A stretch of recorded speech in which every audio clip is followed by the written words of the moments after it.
Assalamualaikum warahmatullahi wabarakatuh.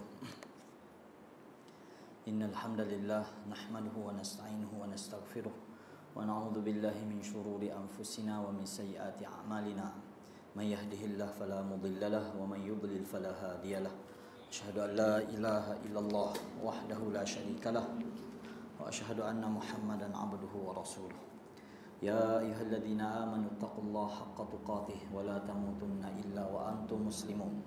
Ya ayyuhan nasu taqu rabbakumul ladzi khalaqakum min nafsin wahidah wa khalaqa minha zawjaha wa batha minhuma rijalan katsiran wa nisaa'a. Wattaqullaha alladzi tasaaluna bihi wal arham innallaha kana 'alaikum raqiba. Ya ayyuhalladzina amanu taqullaha wa qulu qawlan sadida yuslih lakum a'malakum wa yaghfir lakum dhunubakum wa man yuti'illaha wa rasulahu faqad faza fawzan 'azima. Amma ba'du. Qala al-mu'allif rahimahullahu ta'ala, hadis yang ke-61 daripada kitab Al-Bulghah fi Ahadithil Ahkam mimma ittafaqa alaihi syaikhan, yang dikarang oleh Imam Ibnu Mulaqqin, salah seorang imam dalam mazhab Syafi'i rahimahullah ta'ala. Jadi kitab yang kita baca ni dipanggil Fiqhul Hadith. Fiqhul Hadith yang dihimpun oleh Ibnu Mulaqqin berdasarkan hadis-hadis yang kita kira menyokong pandangan-pandangan yang diguna pakai dalam mazhab Imam Syafi'i. Cuma dia hanya himpun hadis-hadis yang terkandung dalam Sahih Bukhari dan Sahih Muslim. Sahih Bukhari dan Sahih Muslim. Maknanya sebagaimana awal dulu kita buka kitab ni, kita kata bab kesahihan hadis ni kita tak pertikai dah, kita tak bincang dah. Sebab semua hadis yang dihimpunkan oleh Imam Ibnu Mulaqqin ini semua hadis yang sahih. Sesar dah masalah tu. Tinggal untuk kita fahami hadis ini. Dah. Untuk kita faham apa fiqh yang ada di dalam hadis dia. Jadi hadis yang ke-61 masih dalam bab solat. Wa an Abi Barzah Nadlah ibni Ubaid al-Aslami anna an-nabiy sallallahu alaihi wasallam kana yakrahu an-naum qabla al-'isha wal hadith ba'daha. Dari Abi Barzah Nadlah bin Ubaid al-Aslami, salah seorang sahabat Nabi sallallahu alaihi wasallam, dia kata anna nabiyya, sesungguhnya Nabi sallallahu alaihi wasallam dulu yakrahun naum qabla al-isya. Nabi tidak suka, kita kata, tidak suka tidur sebelum isya. Sebelum masuk waktu isya, Nabi tak berapa suka tidur masa tu. Yakrah bukan setakat pada dia lah, juga kepada ummah. Wal hadith ba'daha, dan juga bercakap-cakap, bersembang selepas isyak. Maka ini sebagai panduan kepada kita dalam bab kita susun jadual hidup kita. Yang terbaik selepas isyak ni adalah waktu untuk berehat dah.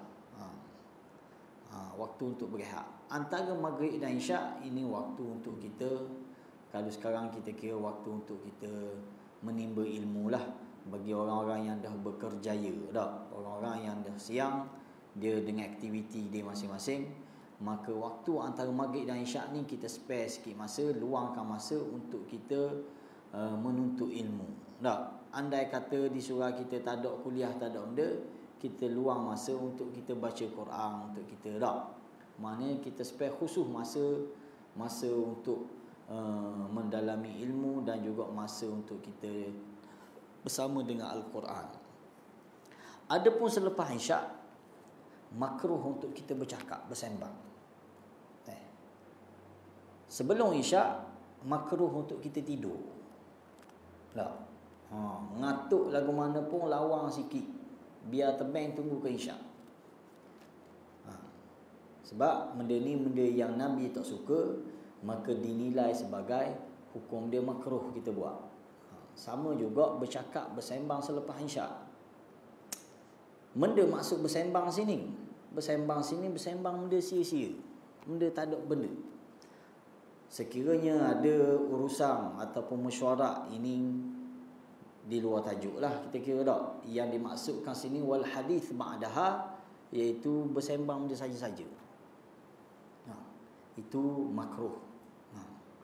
Dah buat benda lepas isyak. Lepas isyak ni waktu yang terbaik adalah waktu untuk berehat. Tapi rasa jarang orang kita tidur selalu lepas isyak tau. Oh, masing-masing ada aktiviti. Dah, hak mesyuarat lah, hak usrah lah. Hak menonton lah.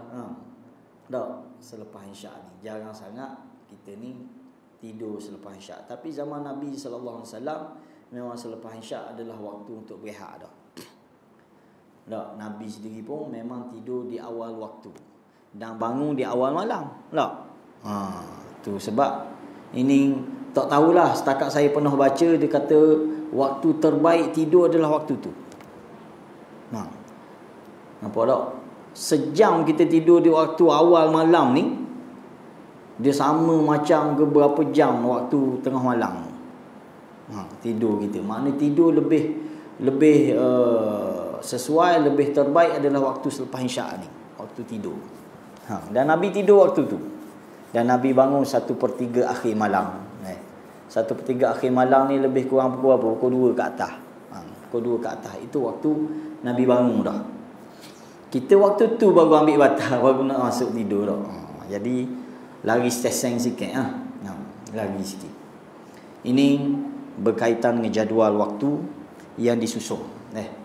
Lalu Nabi tak berapa suka dan kita letak hukum sebagai makruh kita tidur sebelum isyak. Letih lagu mana pun sikit, tebang sikit sampai selesai sembahyang isyak, barulah kita tidur. Tak, selesai isyak tidur, tak ada hak. Hak jadual lagi kita dah boleh nak susunnya makan malam ni memang lepas isyak. Jangan nak tidur lepas tu. Tu masalah juga lah. Jadi lari sikit jadual kita. Jadual makan pun lagi dah kita dengan Nabi. Nabi makan 2 kali sehari je. Hak wajibat kita panggil makan asasi ni. Makan hak benda dia panggil asasi lah.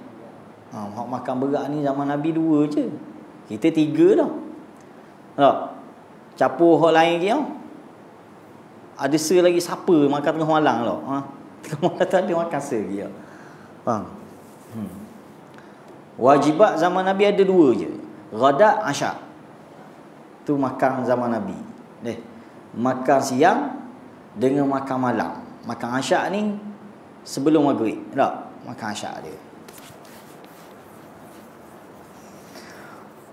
Hadis yang ke-62, Ani bin Umar radhiyallahu anhuma qala shalla bina Rasulullah sallallahu alaihi wasallam dhata lailati salat al-isya fi akhir hayatihi. Falamma sallam qama faqala ara'aitakum lailatakum hadhihi fa inna ala ra'si 100 sanah la yabqa mimman huwa ala dhahril ardi al-yawm ahadun. Dari Ibnu Umar radhiyallahu anhuma katanya Nabi solat bersama kami pada satu malam, solat Isyak fi akhir hayati, di penghujung hayat Nabi sallallahu alaihi wasallam. Selepas Nabi beri salam, qam, lalu Nabi bangun, Nabi bercakap. Mana ada kuliah Isyak. Maknanya selepas main Isyak ni ada tazkirah selepas Isyak. Faqal, lalu Nabi kata ara'aitakum lailatakum hadhihi, memperhati tak malam ini. Nabi kata fa inna ala ra'si 100 sanah, setiap 100 tahun sehingga 100 tahun ni la yabqa mimman huwa ala dhahril ardi al-yawm ahad. 100 tahun tak ada dah orang hak ada hari ni hidup selepas pada 100 tahun. Betul tak? Mana habis tak ada dah lah, mati habis dah. 100 tahun. Mana setiap satu kurung ataupun satu abad tak ada. Orang generasi ni akan lenyap habis dah. Dalam riwayat lain kisah ni disebut tentang Nabi turun lewat semayang. Semayang Isyak ni di waktu atamah dia panggil. Waktu atamah. Dalam bahasa Arab ni dulu kita ada dulu sipang tukar telefon dia hilang dah habis. Bahasa Arab ni waktu jam ni dia ada nama-nama dia. 24 jam kita ni ada nama dia khusus. Ni waktu ni. Contoh waktu solat kita ni. Waktu solat ni sebenarnya bukan nama semayang. Dia nama waktu. Subuhnya tak, bahasa Arab dia tak panggil subuh, dia panggil fajr, salatul fajri.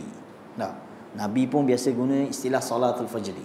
Tak, rakaatain minal fajri khairun minad dunya wa ma fiha. Nabi sebut kan, 2 rakaat sembahyang sunat sebelum sembahyang subuh ini lebih baik daripada dunia dan isinya, Nabi kata.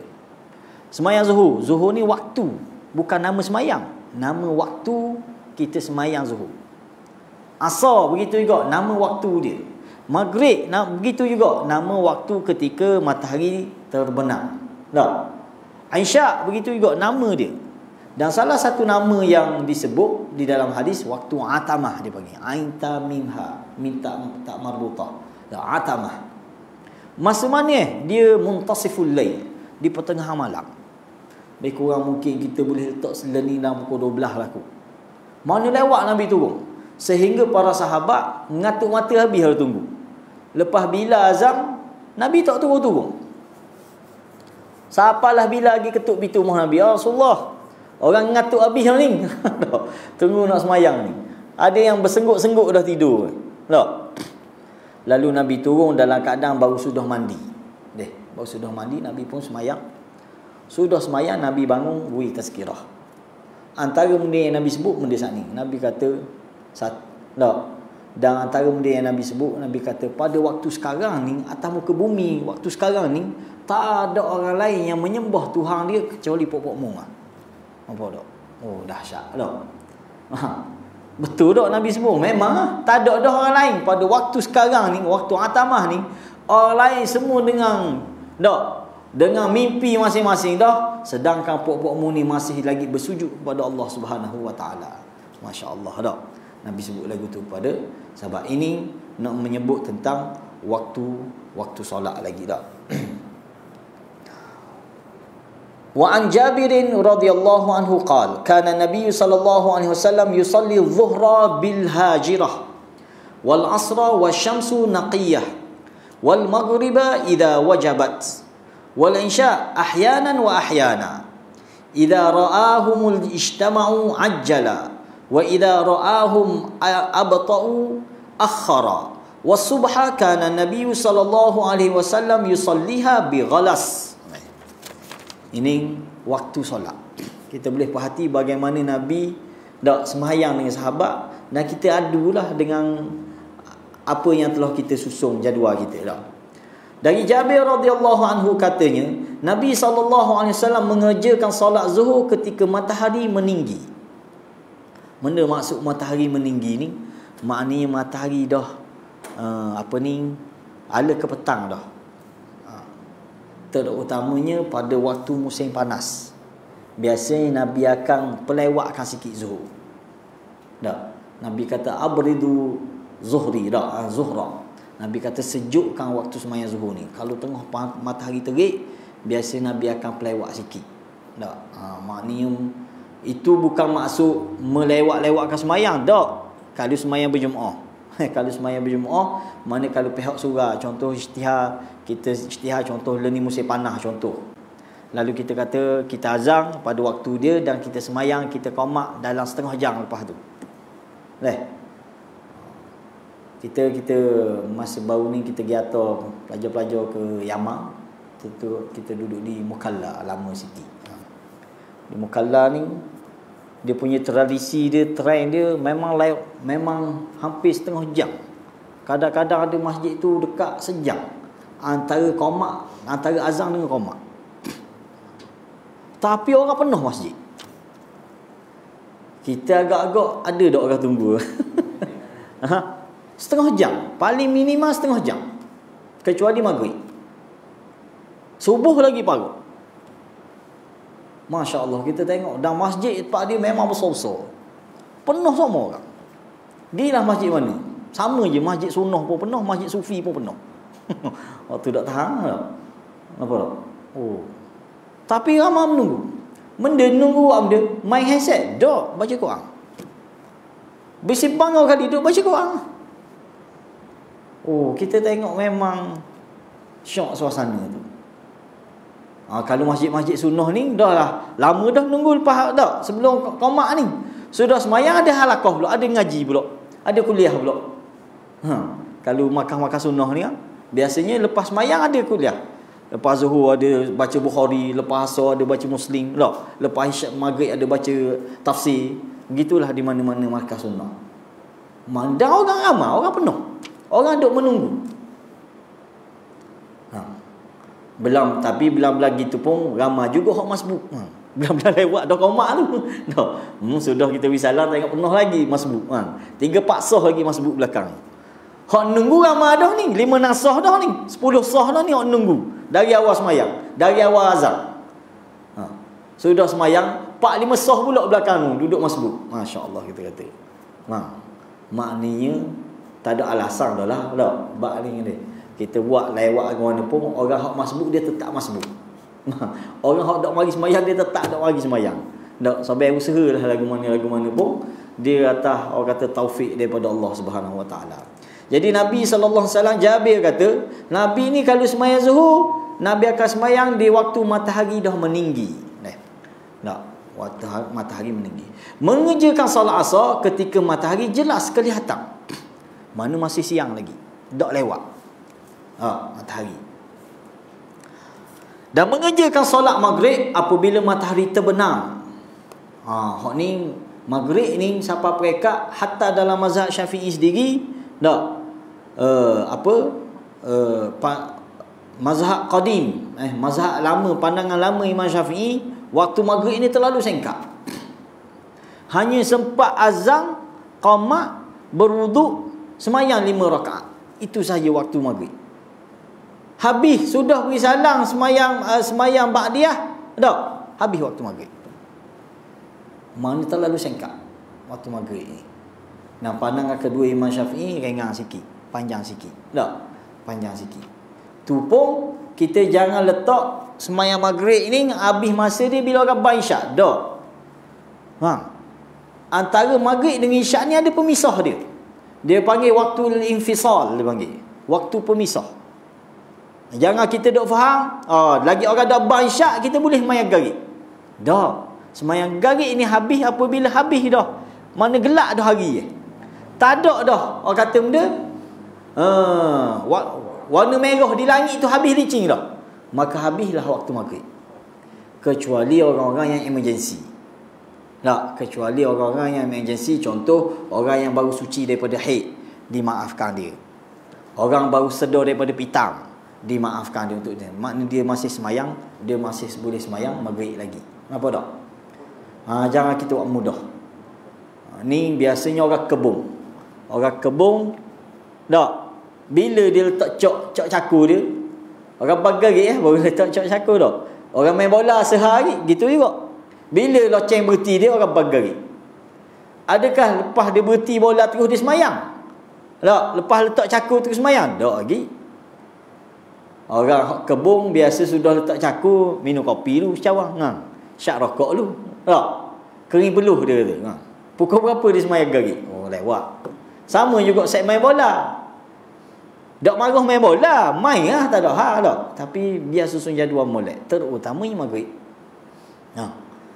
Dia berhenti main bola, orang garik pun. Dia garik dah berhenti. Ingat ke nak semayang? Tak lepak kedal lu. Ngopi lu. Kedal. Dah pukul berapa dia semayang? Kadang-kadang dah di luar waktu. Kita tak sedar. Jadi ingat, waktu garik panduan kita gelap ni, tak ada dah sebenarnya. Surah kita ni pun kadang-kadang tunggu ke ustaz apa ke. Mayang dulu tau. Mayang tu. Biasa roliknya lepas garik ni azam, semayang sunat. Kalau nak semayang qabliyah pun semayang, sudah qabliyah tu kita qamat. Tak perlu kita tunggu lama garik. Selain pada garik tak apa tunggu lama. Isyak ke, zuhur ke, asar satu hari. Asar pun tak boleh lama juga tunggu. Sekejap je kita ambil.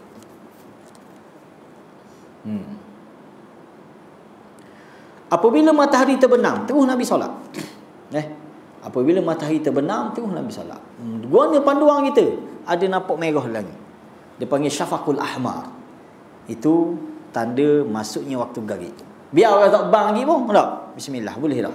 Kalau kita puasa, tengok ada syafaqul ahmar, ada warna merah di langit itu penanda masuknya waktu maghrib.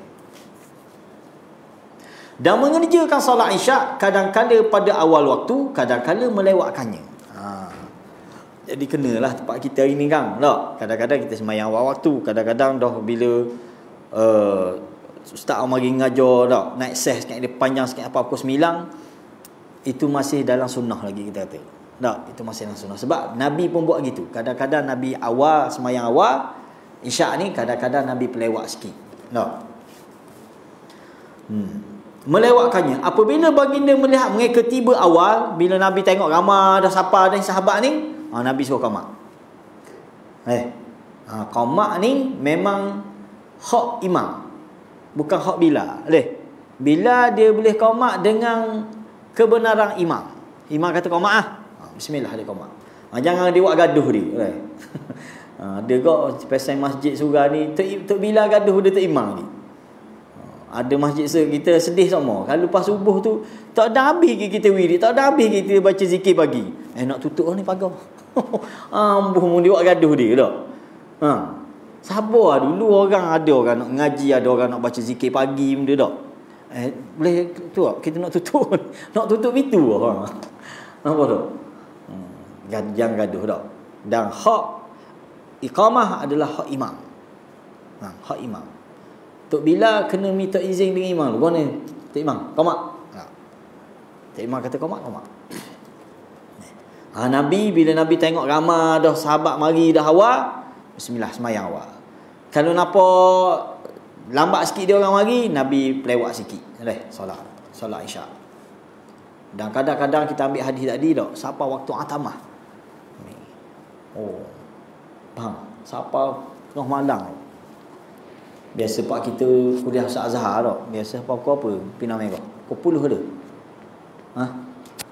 Kira sekali-sekala tak ada masalah. Sebab zaman Nabi pun berlaku gitu. Tak, kadang-kadang Nabi pelewat semayang, kadang-kadang Nabi awal semayang. Isyak. Cuma tak adalah lepas Isyak al-afdalnya adalah waktu untuk berehat. Tak ada dah bersembang. Tak. Benda-benda lain lah, benda-benda sia-sia kita kira. Kalau mesyuarat, kalau benda tak ada hak. Termasuk dalam benda yang diizinkan, dibenarkan, bersembang dengan bini tak ada hak. Bersembang dengan bini lepas Isyak masih dikategorikan boleh. Malah berpahala pula ulama kita kata tak. Tapi sembang kedai kopi dengan saing, mula-mula pula tak, kecuali ada hal penting, mesyuarat ambil sila tak. Itu tak ada masalah.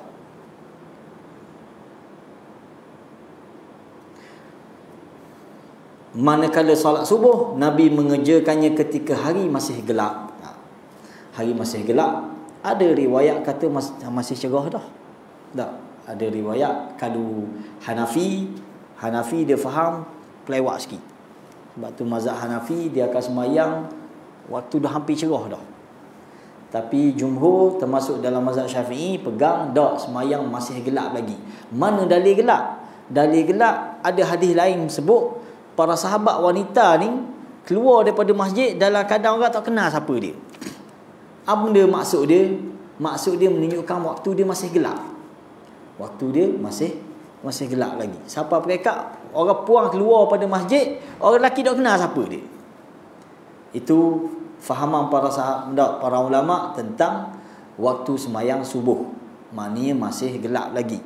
Walaupun begitu, tidaklah bermaksud lepas azan terus qamat selalu. Tak.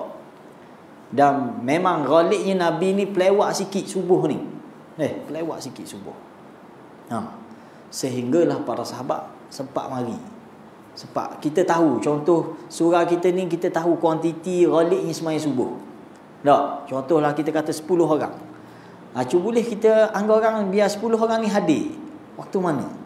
Sebab kadang-kadang ada orang mungkin dia mungkin dia kejut awal setengah jam, sejam sebelum subuh.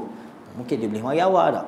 Ada orang tak, dia orang azan tu baru dia kejut. Orang hak lagu ni kita raikan supaya dia sempat mari sembahyang. Tak. Dan ada mungkin ada di kalangan kita ni hak nak beramal dengan sunnah tu, dia nak sembahyang sunat qabliyah ni di rumah. Ada jenis lagu tu. Kita dulu pernah mengajar surah, ada sesurah kita kata sunnah Nabi ni qabliyah sembahyang sunat qabliyah subuh ni Nabi sembahyang di rumah. Sudah sembahyang baru Nabi mari sejid. Ustaz, pak kita tak boleh nak buat Ustaz, Tok Bila gaduh dia kata. Kalau kita buat gitu siapa tahiyat apa kita siapa sini tau. Kita siapa sini orang tahiyat lah kata. Tak boleh nak kata apa kata, kena bincang molek dengan Tok Bila kata. Sebab kita nak sunnah kata. Kita nak sembahyang qabliyah di rumah. Ini galiknya waktu solat yang Nabi susung kepada para sahabat. Waktu solat yang Nabi susung kepada para sahabat. Wa an Abdullah bin Mas'ud qala sa'altu Rasulullah sallallahu alaihi wasallam ayyul amali ahabbu ila Allah qala as-salatu li waqtiha wa rawahu Ibnu Khuzaimah wa Ibnu Hibban li awwali waqtiha. Dari Abdullah bin Mas'ud katanya, aku pernah tanya kepada Nabi sallallahu alaihi wasallam, manakah amal yang paling Allah cintai, yang paling Allah suka? Itu soalan siapa? Abdullah bin Mas'ud, salah seorang sahabat Nabi yang dikategorikan sebagai ulama muda. Ulama muda. Dia ada Abdullah bin Mas'ud, dia ada Abdullah bin Abbas, dia ada Abdullah bin Umar. Ini tiga orang ni, tiga Abdul ni memang terkenal dengan kefakihan dia. Ulama di kalangan sahabat-sahabat muda. Dia kata, aku pernah tanya Nabi SAW, apakah amal yang paling Allah suka? Dan soalan ni kalau kita baca dalam kitab-kitab hadis, terlalu banyak sahabat tanya soalan lagu ni. Ayyul a'malil afdal? Ayyu a'mali ahabbu ila Allah? Ni soalan yang ghalib sahabat tanya. Ya Rasulullah, benda amal yang paling baik aku buat. Dan Nabi pula jawab berkasa. Nabi jawab pelbagai. Ada waktu Nabi jawab as-salatu li waqtiha. Nabi jawab amal yang paling afdal, yang paling Allah suka ialah sembahyang di awal waktu. Sembahyang dalam waktu dia. Dalam hadis riwayat Imam Bukhari dan Imam Muslim ni, dengan lafaz as-salatu li waqtiha, sembahyang di dalam waktu dia. Apa yang dimaksudkan dalam waktu ni? Waktu afdal dia. Sembahyang dia ada waktu afdal, dia ada waktu mukhtar, dan dia ada waktu kita panggil waktu emergency, waktu akhir. Yang terbaik kita sembahyang di awal waktu dia, di waktu afdal dia. Di waktu afdal.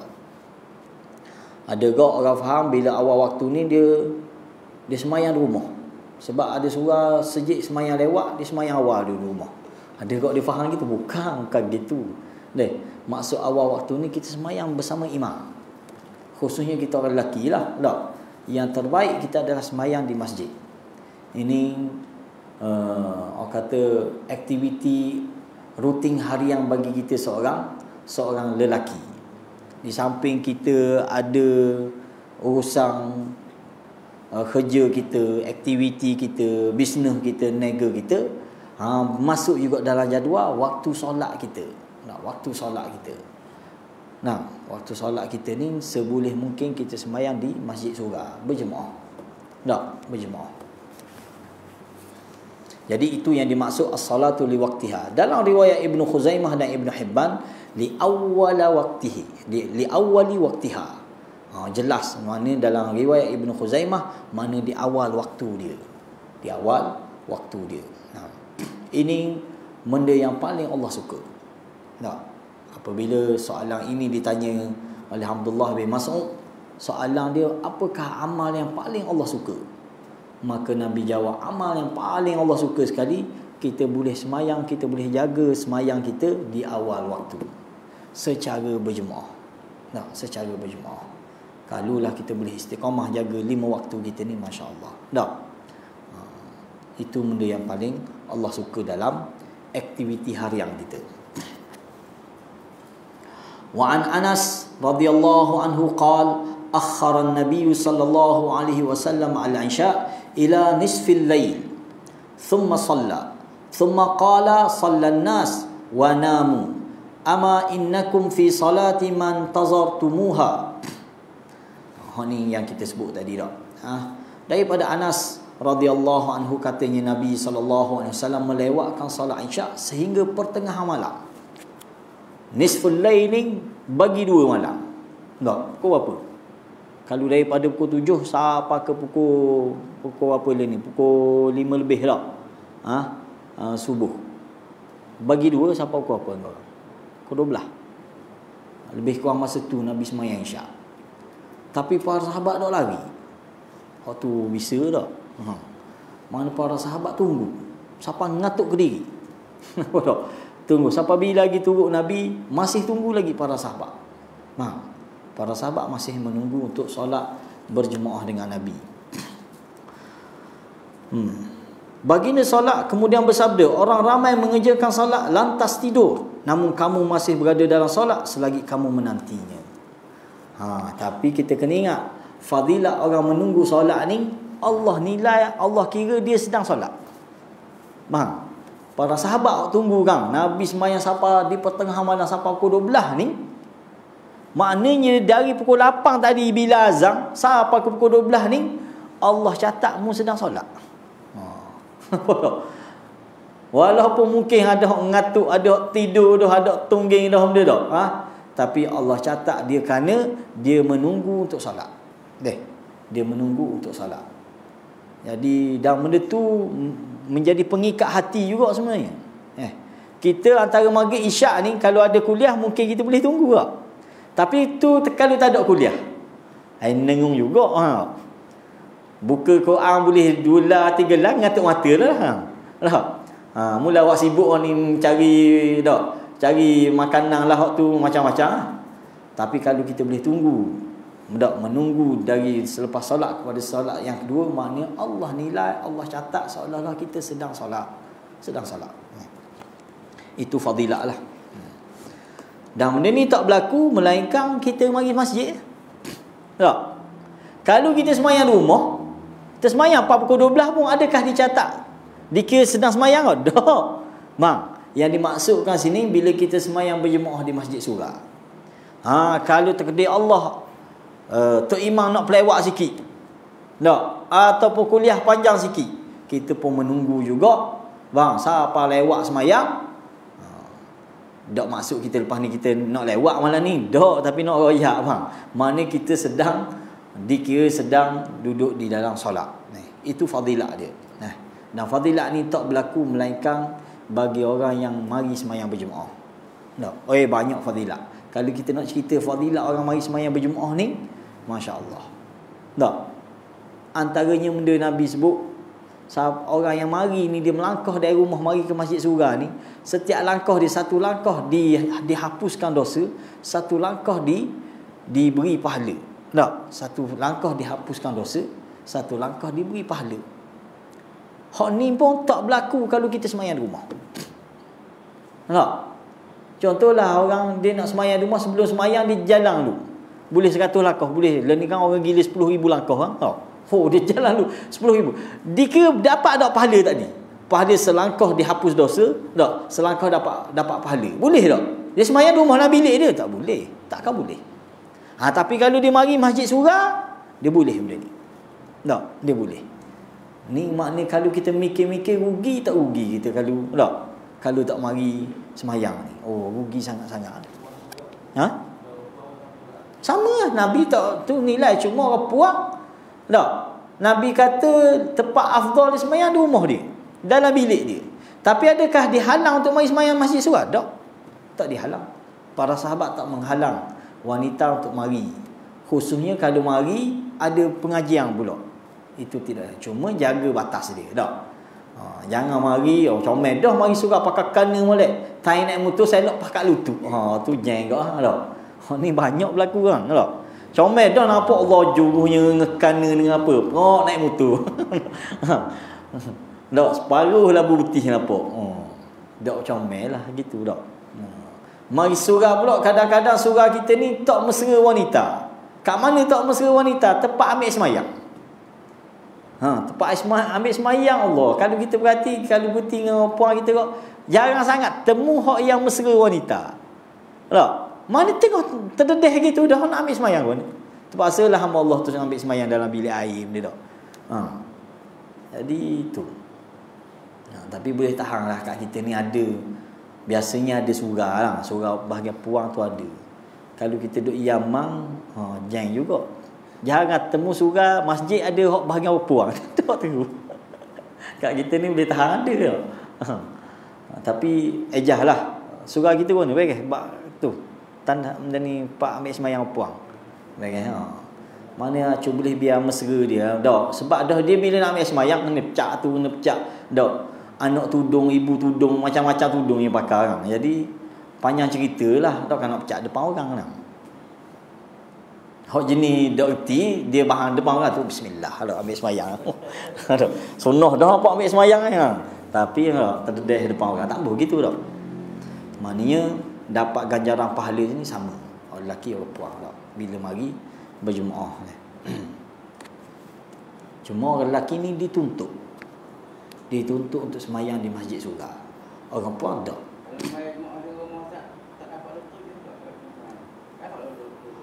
Wallahu alam, kita tak berani nak kata untuk dapat 27 tu. Tak.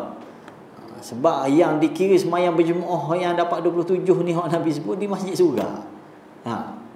Dan ada seorang, kita dah ingat nama ulama tu, dia kaji benda yang dimaksud 27 ni. Dia kaji sebutir-sebutir fadilah hak yang Nabi sebut melalui hadis-hadis Nabi ni, memang fokus dia di masjid. Tak, di masjid surau. Jadi kita kena usahakanlah. Bab semayang berjemaah ni siapa mereka ada ulama letak wajib. Ada ulama letak wajib. Sebab apa? Sebab ada hadis-hadis yang menyokong pandangan dia yang kata wajib. Dalam mazhab Imam Syafi'i kata benda sunat muakkad. Sunat muakkad ni berat sebenarnya. Sebagaimana kita faham akikah. Mana akikah? Akikah benda hukum sunat muakkad kan? Orang dia sungguh dia akan buat. Tua dah buat lagi akikah sebab dia anggap benda ni tak lepas. Padahal sunat muakkad je. Tapi semayang jemaah tak rajin nampak batang hidung dia.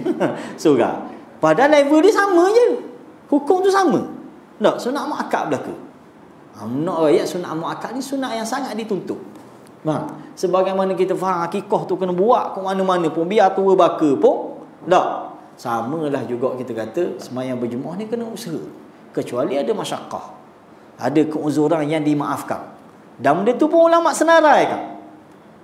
Tak, senaraikan keuzuran yang kita dimaafkan kalau tak mari semayang sujud surau. Contoh apa ni sakit. Contoh apa? Covid baru ni kan. Orang-orang mari mayang alhamdulillah dia boleh patching ya. Tak boleh baru ni walaupun tak mari mayang sujud surau, dia tetap Allah kira dia dapat pahala. Tak. Contoh lagi hujan. Hujan dimaafkan kalau tak mari. Apa lagi? Contoh lagi orang makan bawang. Dinilai termasuk dalam uzur untuk mari. Jangan asal orang bang makan bawang, asal orang bang makan bawang pula. Tak. Bawang dikiahlah pada petang, pada benda bau. Benda bau ni kita tak boleh makan waktu nak semayang. Dia makruh. Adakah tak boleh makan terus? Tak, jangan faham gitu. Setengah orang kita dia faham benda makruh ni dia tinggal terus. Tak gitu, sahabat tak tinggal makan bawang, tetap makan bawang, dan bawang ni khasiat. Cuma makruh makan waktu solat. Dekat nak waktu solat jangan makan. Tak, sebab Nabi kata siapa-siapa yang makan dua akhbathah ni, dua benda bau uduh ni, jangan mari, jangan dekat dengan surau aku, jangan dekat musalla aku. Maknanya tak boleh kita makruh dia makan di waktu semayang. Tak, luar waktu semayang silakan bismillah. Kita dia nak makan petang. Ada seorang kita kenal tak? Petang dak makan budu, dak makan poyok, dak makan sebab makruh. Bisa ni. Tapi rokok isyak. Benda-benda tu dak makan, budu tawah betawah dak makan, budu poyok makruh kata. Rokok gua dah garang. Bang. Pening juga kita buat gitu dak. Jadi itu halangan-halangan untuk kita mari masjid surau. Ada seorang sahabat yang buta. Mari tanya Nabi, ya Rasulullah, aku ni ada keuzuran tak untuk aku pergi semayang di masjid? Nabi kata, dah buta gitu. Nabi kata, uzur lah, tak apalah. Dia pun balik, dia pun pergi. Nabi panggil, mana nanti lu? Dengar tak bang? Nabi tanya dia. Dengar tak bang? Dengar tu rumah. Kena mari kau lah. Buta tu. Nabi kata, tetap kena mari. Dah kita ni seorang habuk dak buta ni, sihat belaka ni dah. Cek jantung okey, buah pinggang okey, darah tinggi okey kan. Mana tak ada sebab lah dak mari semayang di masjid surau. Buta pun Nabi tak beri uzur. Sebab di rumah dia dengan bang. Moranya nak sewa rumah, nak beli rumah cari jauh sikit pada masjid surau. Tak tanya pemaju, dengar tak bang sini. Tak dengar bismillah duduk. Tak apa. Tak jadi wajib, tak jadi muakkad dah mari sembahyang sebab jauh pada surga. Tu dia punya syarat. Sebab Nabi tanya gitu, sahabat Abu Bakar tadi, Nabi tanya, dengar tak bang di rumah? Dia kata dengar. Dengar, mu kena mari juga. Mu kena usaha mari juga. Ini.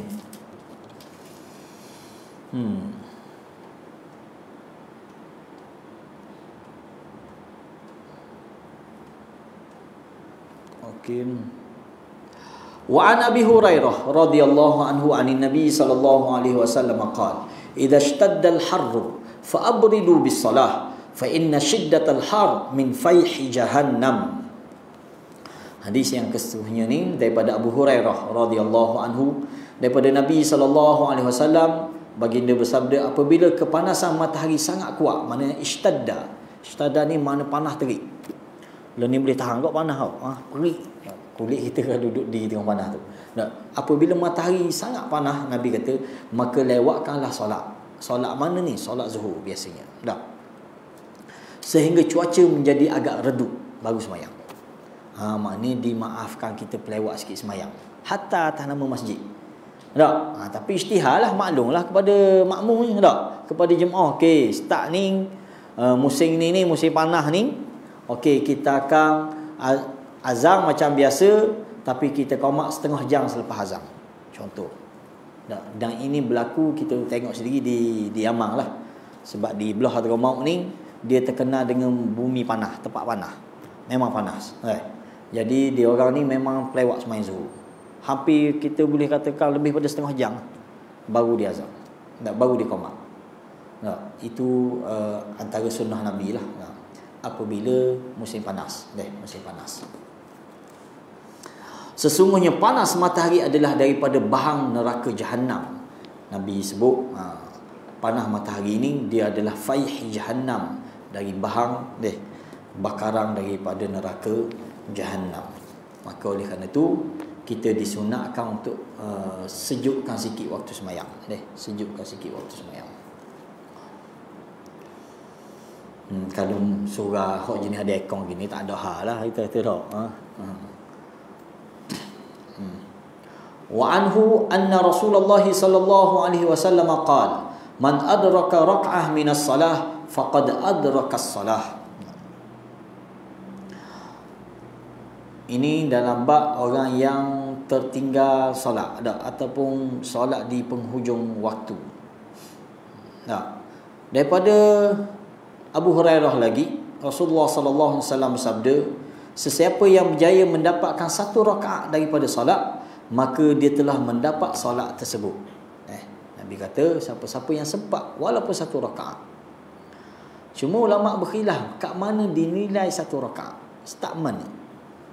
Hak kita pegang ataupun dalam mazhab letak, iaitu siapa-siapa yang sempat dengan rukuk. Dia sempat rukuk dengan imam, maka itu dinilai dia dapat rakaat tu. Dia dapat rakaat tu. Satu. Isu kedua, siapa-siapa yang dia emergency, kejut lewat ke mana sempat semayang, contoh dia sempat semayang subuh dan serakaat je. Habis serakaat bangun, habis waktu dah. Itu pun dinilai dia masih semayang dengan waktu dia. Dia masih dapat solat tersebut. Sama juga orang yang dang Jumaat. Dia gigi dang serakaat je. Maka dia dinilai sempat dengan Jumaat. Berdasarkan apa yang Nabi sebut ni. Berdasarkan apa yang Nabi sebut ni, maknanya orang yang sempat dengan walaupun satu rakaat, dia dinilai dapat semayang tu. Dia dapat solat tersebut. Maknanya dia sambung lepas pada tu. Dia sambung balik lepas pada tu.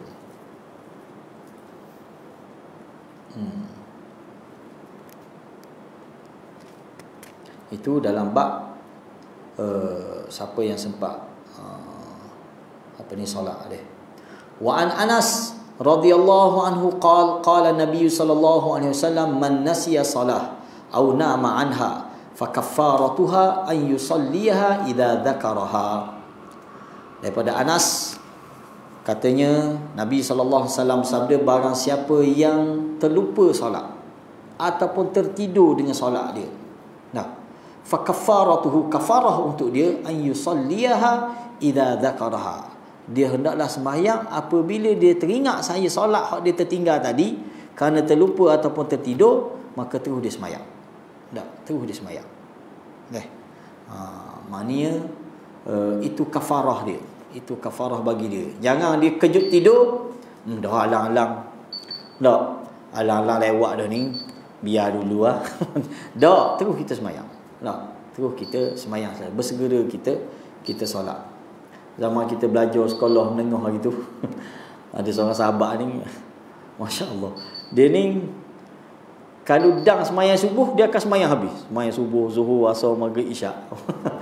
Dang dia kejut lewat subuh. Dia kata dah halang-halang dak sembahyang subuh ni, dak sembahyang terus. 5 waktu dak sembahyang terus gitu. Kata mazhab pelik juga ni. Tapi gitu lah sama-sama. Dah dia kata halang-halang dak sembahyang, baik dak sembahyang terus dia. Dak zaman-zaman jahil itu dak. Zaman-zaman sekolah dulu. Dak, Nabi kata siapa-siapa yang terlewat ataupun dia tak kejut, maka bila sedar tu terus sembahyang lah. Terus ambil sembahyang. Bersegera lah. Itu kafarah dia. Itu kafarah dia. Sama juga dengan orang yang terlupa. Terlupa ni lagu mana? Kadang bila kita tak sembahyang balik sembahyang Jumaat, Isyak, tiba-tiba ralik ataupun ada benda masyarakat tak sembahyang lagi. Hak ni kadang-kadang terlupa. Terlupa, bila terlupa sedar tak sembahyang isyak semalam. Bismillah, sembahyang qada. Secara qadaan lah. Lewat dah tu orang. Itu kaedah dia. Kaedah dia. Jangan Allah dah terlupa dah. Tak apalah. Bismillah. Kita masih ada hutang dengan Tuhan. Tu sembahyang. Bila kita ingat tu kita solat. Tinggal lagi ulama berkhilaf, hak kita tinggal terus dulu. Bukan tak ingat, bukan tidur, memang sengaja tinggal. Hak ni khilaf ulama. Sebahagian kata kena qada, sebahagian kata tak ada dah. Tak perlu qada lah. Sebab hak qada hak Nabi sebut ni orang lupa. Hak tidur, hak tak mau buat terus ni muak kira dengan Tuhan lah guna-guna. Itu pandangan. Tapi jumhur punya pandangan kata dia wajib qada lagi. Kecuali Ibn Taimiyah kata tak ada qada lah bagi dia. Dan terutamanya mazhab Hambali. Mazhab Hambali dia kira keras sikit lah pandangan utama mazhab Hambali ni, siapa tinggal sembahyang kafir. Bila kafir buat benda qada, kafir dah dia. Kafir millah ni, bukan kafir nikmah lah ni, kafir millah. Kafir yang terkeluar daripada Islam. Sehinggalah dia mengucap balik, dia taubat, maka dia seolah baru Islam, maka lepas-lepas ada air qada lah. Itu pandangan dalam mazhab Hambali dalam bab ni dia. Dan Ibn Taimiyah kita kenal, Ibn Taimiyah baik, Ibn Qayyim baik, dia memang bermazhab. Siapa kata dia tidak bermazhab? Kita fening ke orang dia kata orang ni tak mau mazhab kata. Siapa sebenarnya tak mau mazhab? Tak ada, kita setakat kita ngaji dengan tok-tok guru kita semua ada mazhab belaka. Cuma betul sikit tak terikat dengan satu mazhab. Tak terikat.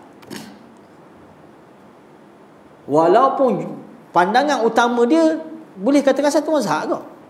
Kita ambil Ibn Taimiyah boleh katakan dia tak keluar daripada mazhab Hambali. Tak keluar dia. Kecuali dalam beberapa isu je. Kadang-kadang dia syadik dengan mazhab Hambali dia. Baik Ibn Taimiyah ke, baik Ibn Qayyim ke, hatta Muhammad bin Abdul Wahab pun masih berpegang dengan mazhab dia, mazhab Hambali. Jadi kita dah faham tak orang-orang yang tahmah kita ke siapa dia kata ni set-set tak mau mazhab. Set-set nak reka mazhab sendiri. La ilaha illallah. Bila kita keluar pada mazhab? Cuma kita tak terikat, kita kata. Kita tengok ada pandangan dalam mazhab ni lebih kuat. Bismillah kita pakai ni. Walaupun contoh suasana kita di Malaysia ni, kita boleh katakan banyak pakar pandangan dalam mazhab Syafi'i. Tapi tidak terikat. Contoh kita ambil dalam bab baca bismillah, dalam bab baca kunut. Pandangan lain kita setakat kita mengaji, kita rasa pandangan lain lebih kuat daripada pandangan mazhab Syafi'i. Bukan kita reka sendiri ni, tak. Bukan kita orang pertama yang tak baca bismillah ni. Bukan kita orang yang pertama tak baca kunut ni. Tak? Ini pandangan jumhur. Tak? Selain pada mazhab Syafi'i, mazhab Hanafi tak baca kunut. Mazhab Hambali tak baca kunut. Apa tak? Kalau orang dia iktiraf empat mazhab ni adalah ahli sunnah, patut dia tak pelik dah. Tak? Patut dia tak perlu pelik dah dengan pandangan kau. Apa tak? Tapi oleh kerana dia taksub dengan mazhab, bila dia tengok pelik pada dia kira pelik selalu. Lah dia cop lah. Oh, ni saya dah beli. Padahal benda-benda yang kita buat, contoh tak baca bismillah, tak baca kunut, masih dalam kerangka mazhab lagi. Tak? Masih dalam kerangka mazhab yang diiktiraf dalam ahli sunnah wal jamaah. Kecuali kita buat benda pelik tu, tak baca Fatihah tu semayang. Baru patut nak lawang, nak kata sesak ke apa dah. Faham? Ni bila tak baca bismillah, kata ni canggah. Ini keluar pada ahli sunnah. Salah satu ciri-ciri ajaran sesat. Masya-Allah. Kita kata ittaqillah, terutamanya ustaz-ustaz hok yang menyebar lah tahmah berat ini. Ittaqillah, kita kata takutlah kepada Allah dalam bab ni. Takut kepada Allah. Sebab kita kata kita tak pernah mencipta mazhab baru ataupun nak keluar, maknanya tak mau pegang terus mazhab lah. Tak berlaku dia tu. Saya ngaji Yaman, kita ngaji Yaman, kita ngaji fiqh mazhab Syafi'i, kita ngaji. Kita ngaji juga pandangan-pandangan Imam Syaukani. Di Sana'a ni terkenal salah seorang ulama besar dia adalah Imam Syaukani, yang boleh katakan dia membina mazhab dia sendiri. Walaupun tak keluar kok, dia masih lagi dalam kebanyakan pandangan dia masih dalam kerangka mazhab lagi. Nampak? Dan kita ngaji fiqh muqarrah. Fiqh muqarrah ni boleh katakan semua mesti ngaji. Baik di Azhar, baik di Mesir, baik di Yaman, baik mana pun ngaji fiqh muqarrah. Dia panggil fiqh perbandingan mazhab. Hatta di Malaysia kita pun ngaji gitu. Tapi tiba-tiba learning seolah-olah dok kerana satu pandangan. Kita rasa pelik dengan suasana learning. Dia balos-balos sungguh. Ha akidah, ha fiqh, habis benda dia ngomong. Ada soalan dia.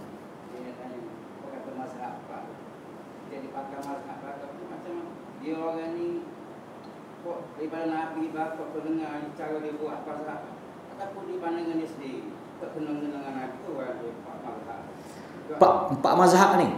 Dia ambil pada Nabi tu dia fikir sendiri macam mana. Ada ilmu Nabi. Empat mazhab ni memang sumber dia Quran Sunnah. Empat mazhab ni kita ke imam yang memberi orang kata benda menjelaskan apa yang terkandung dalam Quran dan apa yang terkandung dalam Sunnah. Cuma mereka berbeza pandangan. Teks hadis yang sama.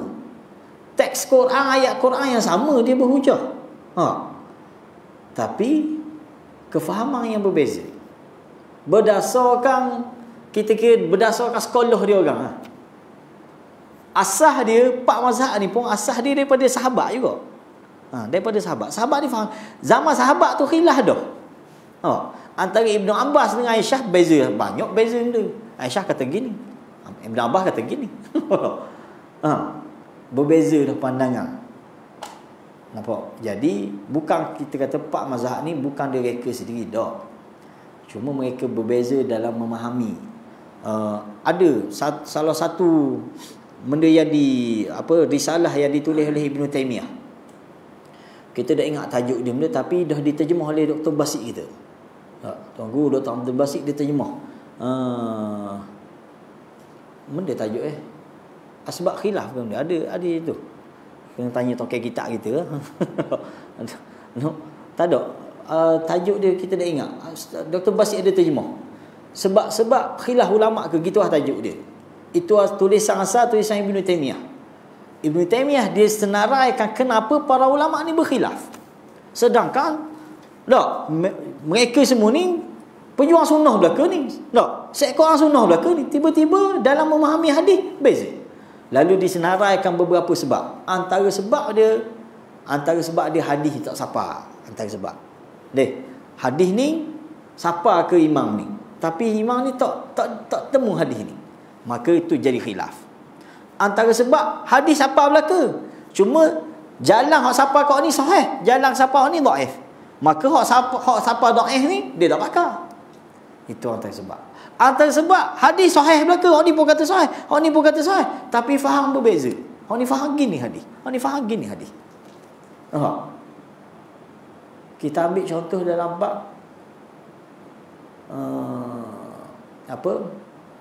Kita jamak takdim, jamak takhir. Jamak takhir dah. Hak galik tempat kita jamak takhir, contoh mayang garik dalam isyak. Kita semayang mana dulu? Hak mazhab ramai-ramai lah, hak ramai-ramai kita bakar. Isyak dulu. Tak? Isyak dulu baru garik. Kang, kalau jamak takhir. Tak? Kalau semayang zuhur dalam asar, kita semayang asar dulu baru zuhur. Betul tak? Mari mana kefahaman ni? Mari pada ayat kau. Tak? Apa ni? Apa ayat? Inna salata kana alal mu'minina kitaban mawquta. Tak? Sesungguhnya sembahyang ini tak kat atas orang beriman, waktu yang telah ditetapkan. Waktu yang telah ditetapkan. Maka dia kata waktu yang telah ditetapkan ni sekarang masuk waktu isyak. Waktu isyak ni yang ditetapkan. Jadi sembahyang isyak dulu lah, baru sembahyang garik. Ayat tu juga.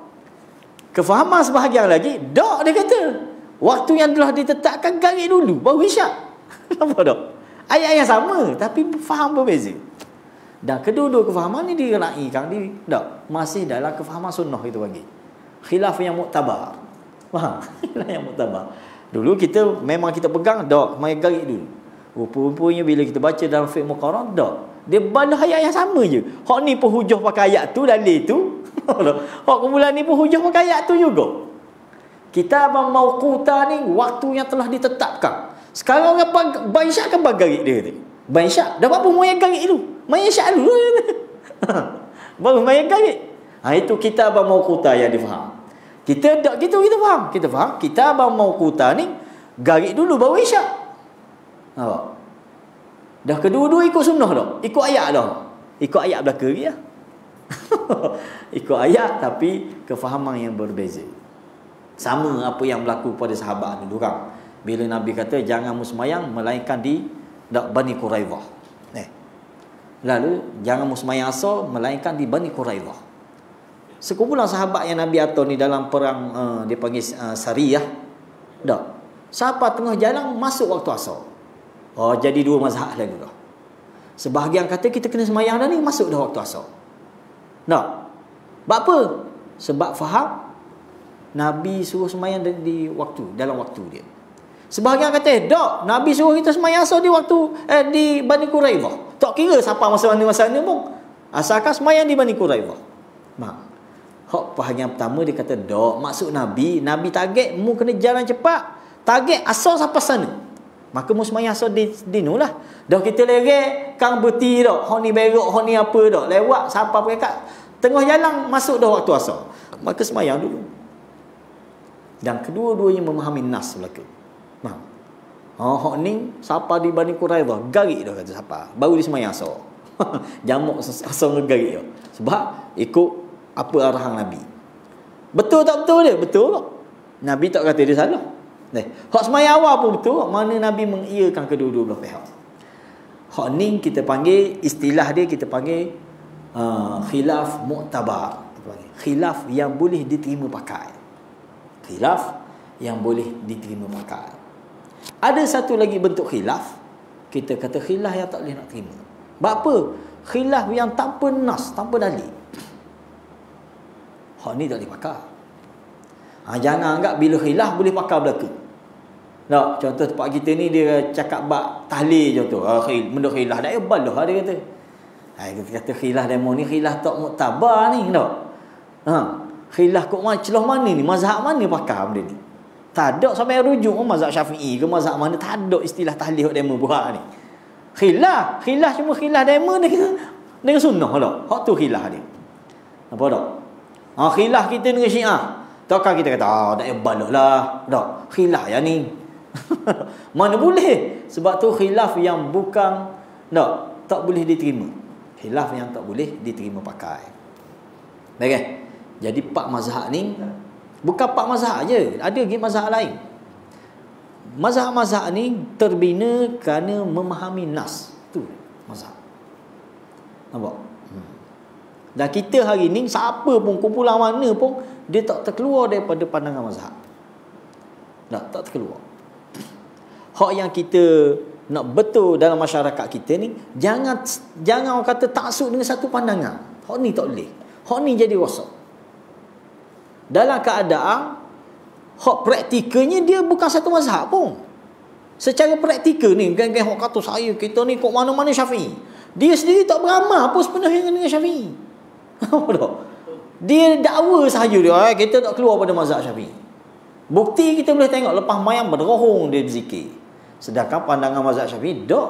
Zikir selepas mayang ni kena senyap. Kena pelaham. Dah yang mu kata gagang mu kata mu Syafi'i ni, mu Syafi'i kau celah mana ni dalam bab zikir selepas mayang.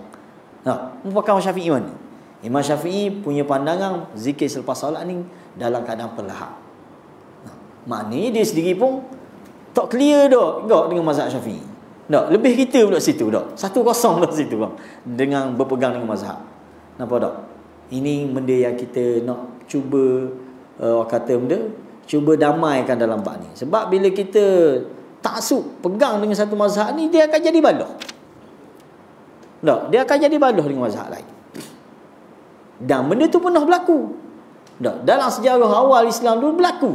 Di Mekah sendiri tu, di Masjidil Haram, semayang 4 orang imam. Ini kita boleh cek dalam sejarah. Sebelum kedatangan Muhammad bin Abdul Wahab, semayang 4 orang imam. Orang mazhab Hanafi tak akan semayang belakang mazhab Syafi'i. Berlaku. Sebab ketaksuban mazhab. Malah sampai mereka hadis palsu, menentang mazhab masing-masing. Syekh Hanafi dia reka hadis palsu dia. Dia kata akan lahir di akhir zaman Muhammad bin Idris, dia adalah dajjal umat aku. Hadis dia beri. Sebut nama terang, nama Imam Syafi'i. Dajjal umat ini terus dia beri. Dalam hadis palsu dia buat. Orang mazhab Syafi'i pula reka pula hadis tentang mazhab Hanafi. Begitulah. Sebab taksub dengan mazhab, dengan pandangan mazhab masing-masing. Hak ni kita tak mahu. Dan sekarang ni kita tengok ke arah tu, bibit tu.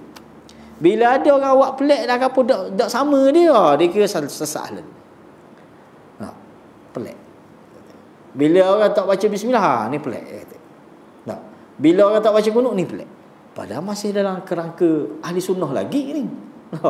Sebab tak faham dalam bab khilaf dalam bab. Kita setakat ni kita mengajar, kalau di madrasah kita mengajar, kita sebut budak.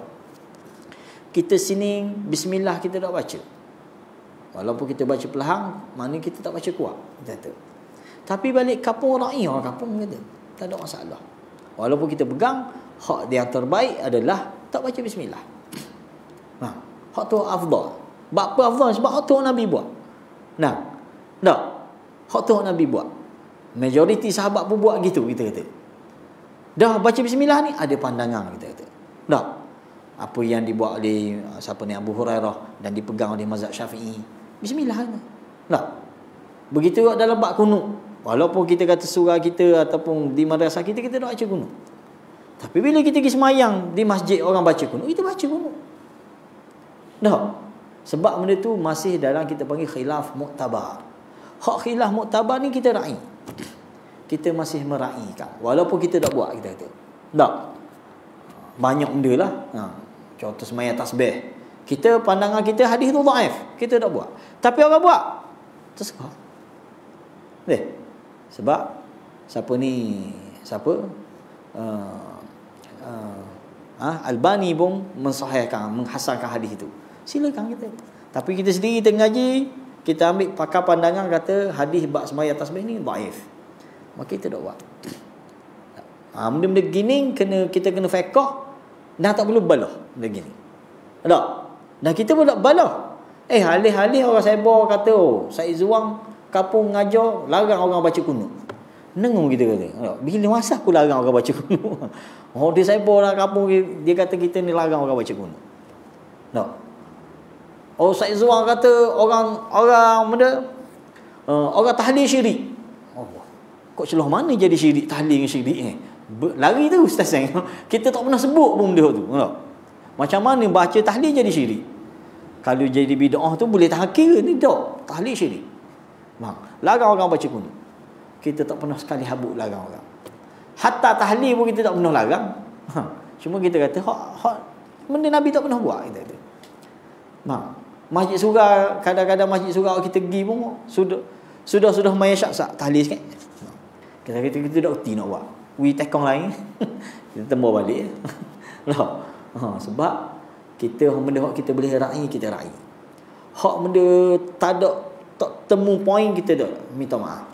Kita tak berani nak buat. Kita tak boleh jadi orang jadi hujah bagi kita. Ada di kalangan ustaz-ustaz sunnah kita ni, oleh kerana nak meraihkan jemaah dia, bila jemaah suruh buat tahlil, dia buat tahlil.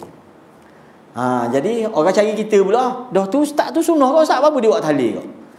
Pening pula kita nak jawab.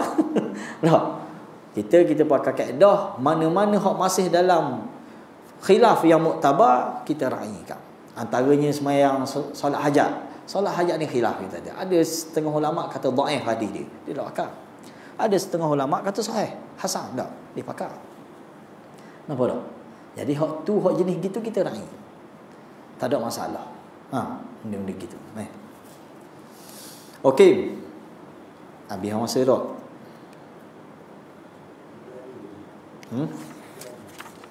Ya ke dok 3 banyak lagi. Siapa ke bab azan kita pun habis dah. Boleh baca dah hadis bab yang lewat dia ngomong lalu. Wa an Anas radhiyallahu anhu qala Nabi sallallahu alaihi wasallam man nasiya salah baca dah ni. Baca dah ni. Wa an Jabir radhiyallahu anhu anna Umar bin Al-Khattab radhiyallahu anhu jaa yaum al-Khandaq ba'dama gharabati syams faja'ala yasubbu kuffar Quraisy wa qala ya Rasulullah ma kittu usalli al-asra hatta kadat asy-syamsu taghrubu faqala an-nabiy sallallahu alaihi wasallam wallahi ma sallaituha faqumna ila buthan fatawadda'a lis-salah wa tawadda'na laha fasalla al-asra ba'dama gharabati asy-syams thumma salla al-maghrib ba'daha. Tengok, dari Jabir radhiyallahu anhu dia cerita, sesungguhnya Umar bin Khattab telah datang pada hari peperangan Khandaq. Perang Khandaq ni di Madinah. Ba'dama gharabati asy-syams, apabila matahari dah terbenam dah. Mana habis dah waktu sembahyang asar. Faja'ala yasubbu kuffar Quraisy. Dia mari jumpa Nabi sambil nyupuh ke Quran. Natang bok ni kalau dia orang Terengganu dah. Maknanya Umar nyupuh ke Quraisy. Bapa ni? Wa qala ya Rasulullah ma kittu usalli al-asra. Aku tak sembahyang asar lagi ni. Garik dah waktu ni. Kih pokok ni Mana saya Umar nyupuh ke Quraisy, dia tak sedang sembahyang asar. Sebab dia siapa tak sedang sembahyang asar ni? Sebab jaga parit. Buat parit dah, tapi puak-puak ni nak masuk juga. Ada hak lopak-lopak. Parit tu tak tahulah luah mana, tapi anggaran dia tak lepas lopak kuda. Dalam keadaan gitu, para sahabat terpaksa kena jaga. Jaga punya jaga ni apa tak ada sembahyang. Tak ada sembahyang. Termasuk Nabi SAW tak ada sembahyang asar. Dan ada di kalangan Quraisy ni sedang lopak. Kita tak ingat nama. Seorang tu memang biasa dia main kuda. Lopak lah. Lepas dia lopak. Lepas parit tu dia lopak. Nampak tak? Dan dia ajak bertarung siapa. Lalu hak yang menyahut cabaran dia ni Ali bin Abi Talib. Lawang dan kalah Quraisy tu. Umar kata aku tak sembahyang asar lagi ni. Hatta kadati syamsu taghrubu, sehingga matahari terbenam dah. Faqala Nabi, lalu Nabi pun bersumpah, wallahi, demi Allah, ma sallaituha, aku pun tak sembahyang lagi. Aku pun tak sembahyang lagi. Faqumna ila al-buthan, lalu kami bangun duduk dekat buthan ni. Lalu kami Nabi berwuduk untuk solat dan kami pun berwuduk. Kemudian kami sembahyang asar bila selepas matahari terbenam, maknanya masuk waktu garik dah. Nabi sembahyang asar dulu, thumma sallal maghriba ba'daha, kemudian baru Nabi sembahyang maghrib selepasnya. Ini dalil bagi orang yang susung sembahyang ala waktiha. Ini dalil bagi geng-geng ni lah. Maknanya kita tetap sembahyang walaupun kita sembahyang jamak takhir, kita tetap semayang garik dulu baru semayang isyak. Faham? Mana hujah? Antara hujah dan hadis ni. Tak? Dan juga ayat tadilah kita kata tak? Ayat yang mana kitaban mawquta. Tak? Waktu yang telah ditetapkan. Mana tetap zuhur dulu, asar. Lepas asar, maghrib. Itu waktu yang telah ditetapkan. Maka Nabi semayang garik semayang asar dalam waktu maghrib bersama dengan para sahabat secara jama'i, secara berjemaah.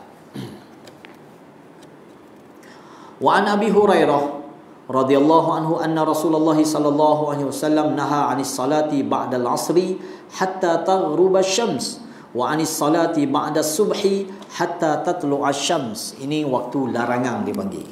Waktu larangan. Daripada Abi Hurairah radhiyallahu anhu, sesungguhnya Nabi Rasulullah sallallahu alaihi wasallam melarang solat. Apa solat ni? Maknanya solat sunat mutlak, kita panggil solat sunat yang bukan bersebab. Bukan bersebab. Ba'dal asri, selepas sembahyang asar. Hatta taghruba syams, sehingga terbenam matahari. Itu waktu larangan. Larangan di sini ulama faham larangan tahrim. Haram hukum dia kita solat selepas sembahyang asar ni. Solat benda, solat sunat mutlak. Sunat tanpa sebab. Nampak tak? Adapun sunat bersebab itu dikecualikan. Itu dikecualikan. Benda contoh sunat bersebab, contoh kita ambil sembahyang selepas asar, maka ada solat sunat wuduk, dibenarkan, diizinkan. Contoh kita masuk dalam masjid, maka ada solat tahiyatul masjid, maka dimaafkan. Ini pandangan dalam mazhab lah, terutama dalam mazhab Syafi'i. Wa anis salati ba'da subhi, dan juga Nabi larang juga sembahyang sunat selepas sembahyang subuh sehinggalah terbitnya matahari, sehingga syuruk. Sehingga selepas daripada waktu syuruk, lebih kurang dalam 15 minit selepas waktu syuruk. Jangan masuk waktu syuruk tu kita sembahyang, tak boleh lagi. Masa tu juga waktu larangan kita sembahyang masa syuruk tu. Bila boleh? Lebih kurang 15 minit selepas dia. Sekarang waktu syuruk pukul apa? 6.50 lebih tak? 6.50 berapa? 56 gitu waktu syuruk. Maka kita tambah 15 minit lagi, baru kita boleh sembahyang. Tak kira lah orang pegang sembahyang syuruk lah. Orang pegang sembahyang duha lah. Itu waktu dia. Adapun selepas sembahyang subuh, tak ada. Itu waktu larangan. Kecuali sembahyang-sembahyang bersebab. Antara sembahyang bersebab, kita sembahyang sunat qabliyah qadaan, boleh dimaafkan. Tak? Contoh kita ni orang hok jaga sembahyang sunat qabliyah subuh. Tiba-tiba hari tu kejut lewat warna, faham? Gigi sejak orang sembahyang dah, kita pun sembahyang. Sembahyang sembahyang subuh sudah zikir ni, kita pun bangun sembahyang 2 rakaat. Qada sembahyang subuh sunat qabliyah tadi, dimaafkan, boleh. Tak? Boleh waktu tu.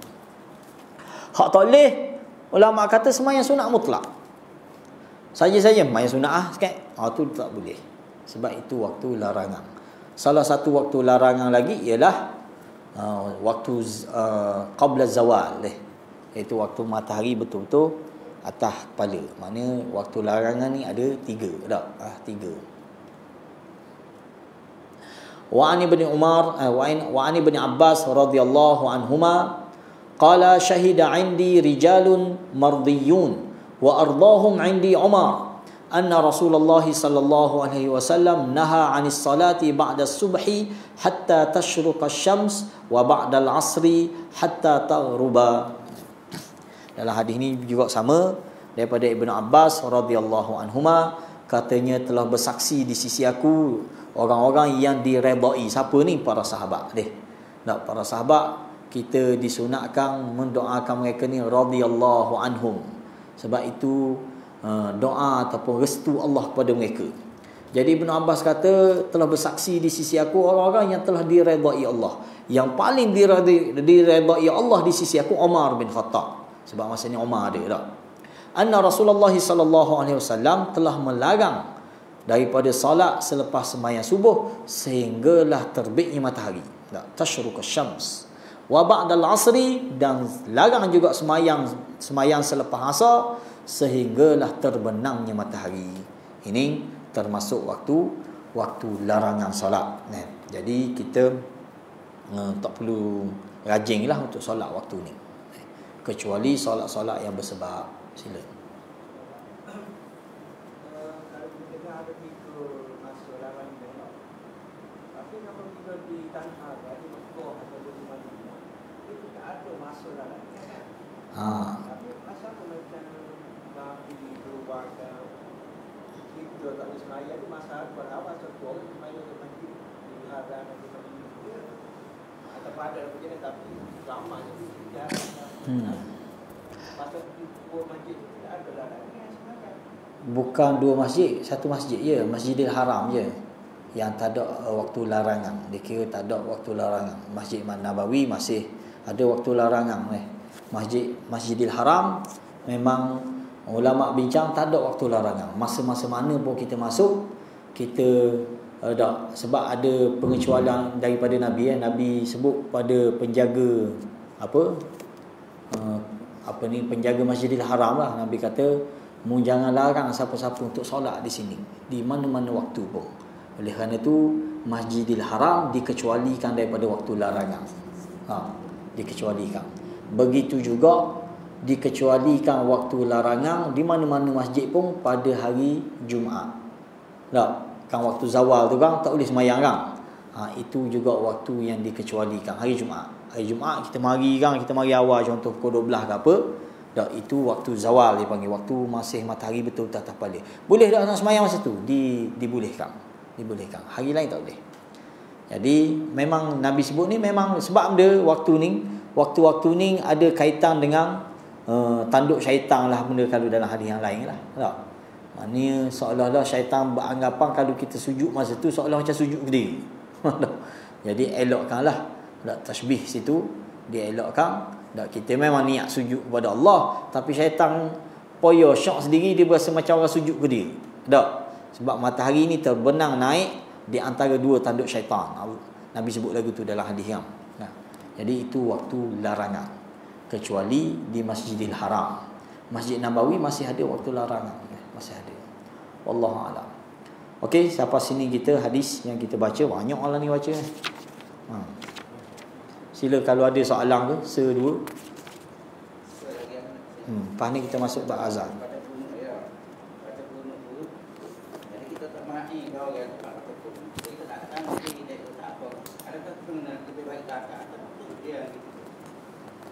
Ada setengah orang dia dah akad terus sebab dia kata benda tu tak ada.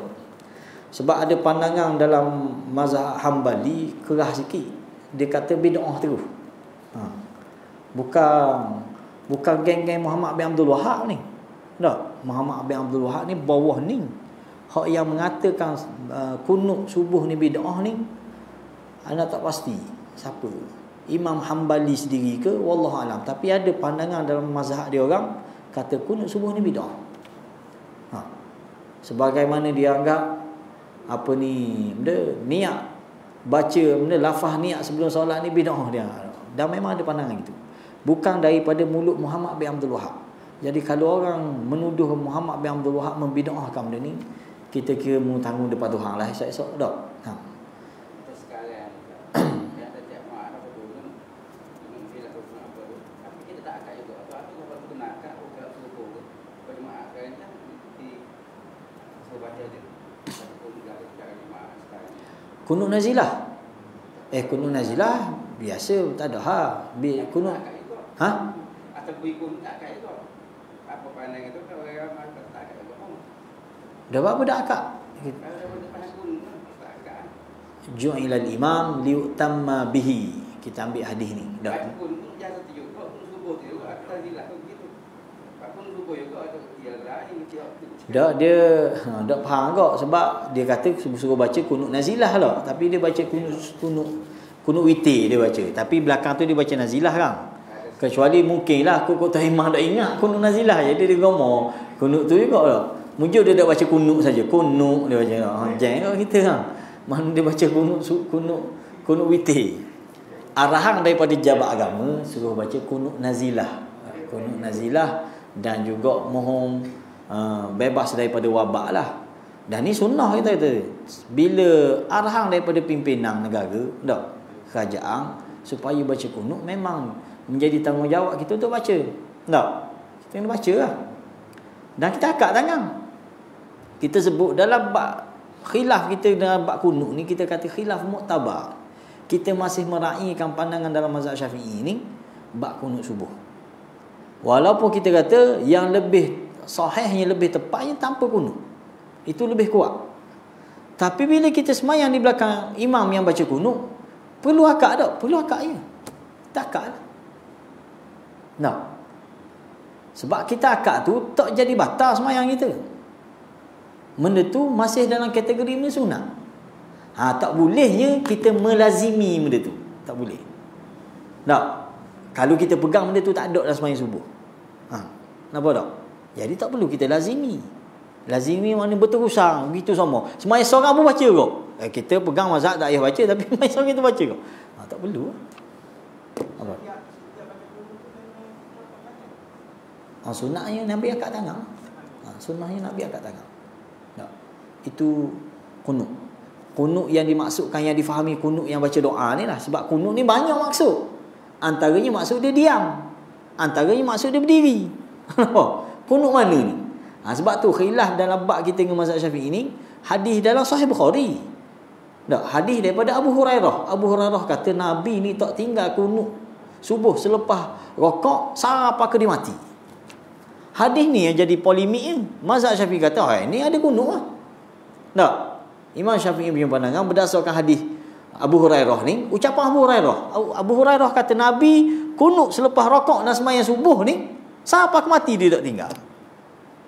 Jadi puak-puak Syafi'i dia kata kuat hadis ni, tengok ni dalam Bukhari lagi. Kamu tak terima Bukhari ni, tak terima kafir. Faham? Tapi ulama bincang benda yang dimaksudkan kunut yang Abu Hurairah sebut ni.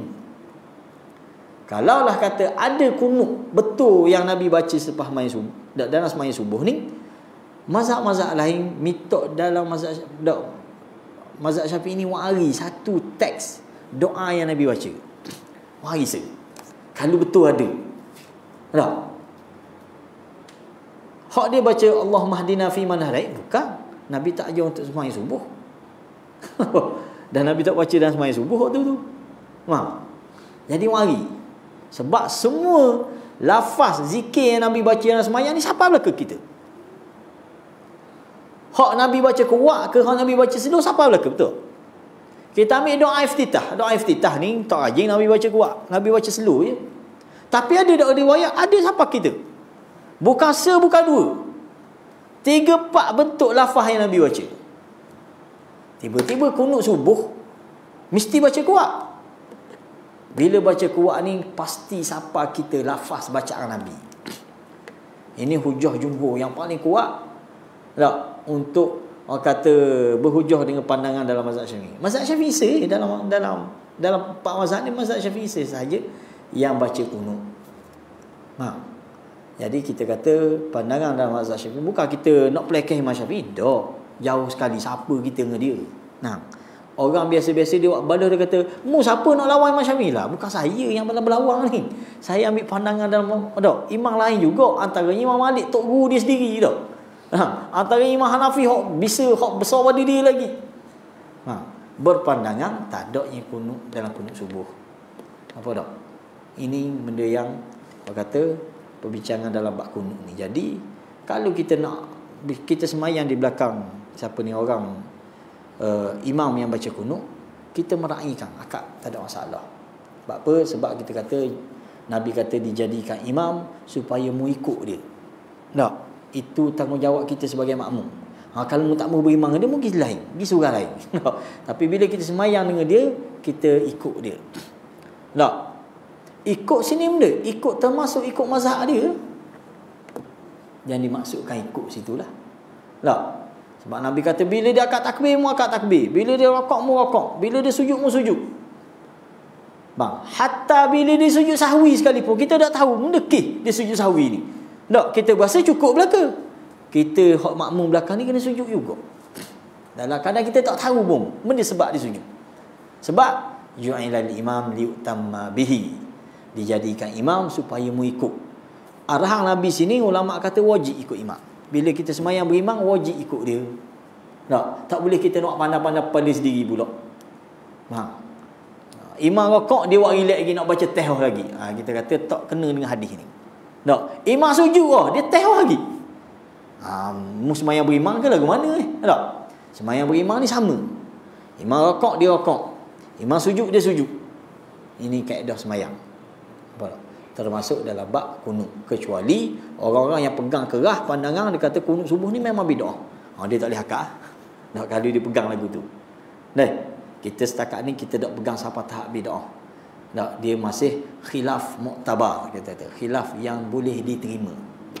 Khilaf yang boleh diterima. Boleh wallahu alam. Habis hadap. Sekadar tu sahaja. Subhanakallahumma wa bihamdika asyhadu an la ilaha illa anta astaghfiruka wa atubu ilaik. Wassalamualaikum warahmatullahi wabarakatuh.